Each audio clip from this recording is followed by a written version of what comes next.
First at 5, a pattern of pardons. Birmingham Mayor Randall Woodfin has granted thousands for marijuana convictions over the years. And just yesterday, he signed off to pardon a domestic violence conviction.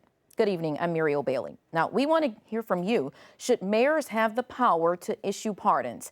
Scan the QR code on your screen right now or go to our website, abc3340.com to vote. Now let's check in with ABC 3340's Olivia Goche. And Olivia, what do you learn after taking a closer look at the mayor's authority in these cases?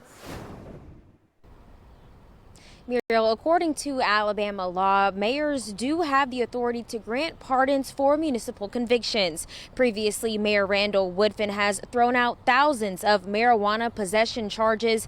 And yesterday, we learned of the nearly 30-year-old domestic violence case he signed off to pardon. Tuesday, Mayor Randall Woodfin granted a pardon to Dwayne Flowers. Flowers was convicted in 1996 of third-degree domestic violence. The pardon was announced during a Birmingham City Council meeting where it was revealed that the victim, Sophia Smitherman, had submitted a letter expressing her full support for the pardon. There was some confusion Tuesday morning.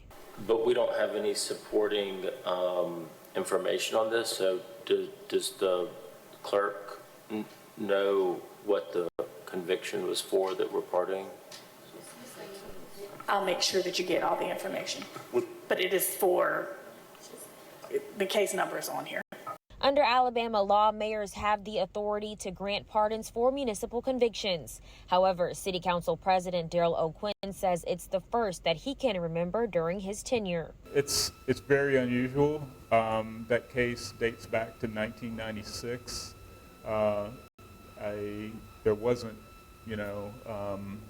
or I didn't get an opportunity to look at the accompanying documentation related to that.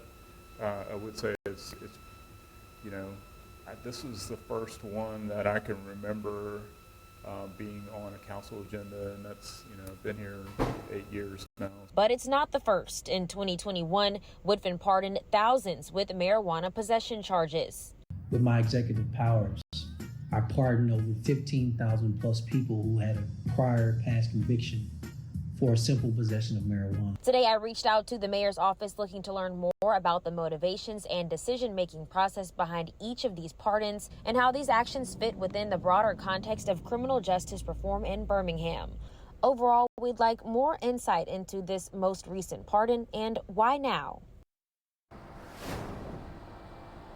I've also reached out to the Jefferson County District Attorney Danny Carr for more information on the legality of these actions. I've not yet heard back, and a public information officer for the mayor's office tells me that they plan to provide additional details shortly. Live. Olivia, thank you there live in Birmingham.